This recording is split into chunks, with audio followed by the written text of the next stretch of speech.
আমরা কিছু বাংলার ইংলিশ শিখব বা ইংলিশের বাংলা শিখব। সাপোজ আমি আপনাদেরকে বলবো যে আমি আকাশ ছুবো। আমি আকাশটা ধরবো অথবা টাচ করব, সেটা ইংলিশ কি হবে? I will touch the sky. I will touch the sky. আমি আকাশটা ধরবো অথবা ছুবো। ওকে। আমি মার্কেটে গিয়েছিলাম। আমি মার্কেটে গিয়েছিলাম। I went to the market. I went to the market. আমি মার্কেটে গিয়েছিলাম। আমি এখানে এসেছি। I have come here. I have come here. আমি এখানে এসেছি। আমার আমার দুইটা মোবাইল আছে। এটার ইংলিশ কি হবে? আই হ্যাভ টু মোবাইলস অথবা আই হ্যাভ টু ফোনস, একই কথা। তারপরে যদি আমি বলি যে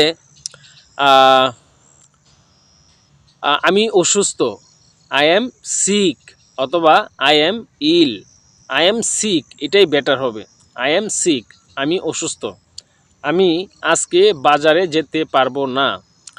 I can't go to the market today. I can't go to the market today. আমি আজকে বাজারে যেতে পারবো না। আমি 1 ঘন্টা যাবৎ বই পড়তেছি। আমি 1 ঘন্টা যাবৎ বই পড়তেছি। I have been reading a book for an hour. I have been reading a book for an hour. আমি 1 ঘন্টা যাবৎ বই পড়তেছি। সে এইমাত্র গিয়েছে।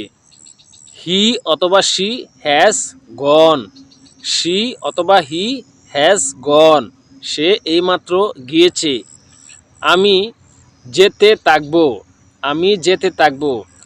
আই শ্যাল বি গোয়িং অথবা আই উইল বি গোয়িং। আমি যেতে থাকবো। তারপরে আমি কাজটা করতে পারি অথবা পারবো। I can do the work. I can do the work. আমি কাজটা করতে পারি অথবা কাজটা করতে পারবো। আমি যেতে পারবো। I can go. I can go. আর যদি বলি আমি যেতে পারতাম, তাহলে হবে I could go. I could গো।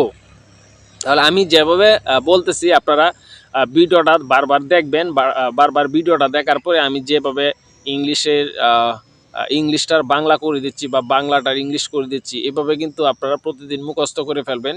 মুখস্থ করার পরে আপনি প্র্যাকটিস করবেন। প্র্যাকটিস করলে ইনশাল্লাহ দেখবেন আস্তে আস্তে আপনার ইংলিশ বলা শুরু হয়ে যাবে। ইনশাল্লাহ আপনি ভালো ইংলিশে কথা বলতে পারবেন। সো আজকের ভিডিও এই পর্যন্তই। ভিডিওটা যারা দেখেছেন ভিডিওটা লাইক দিয়েন এবং আমাদের চ্যানেলটা সাবস্ক্রাইব করবেন। আর ফেসবুক পেজ থেকে দেখে থাকলে পেজটা ফলো দিবেন। আসসালামু আলাইকুম।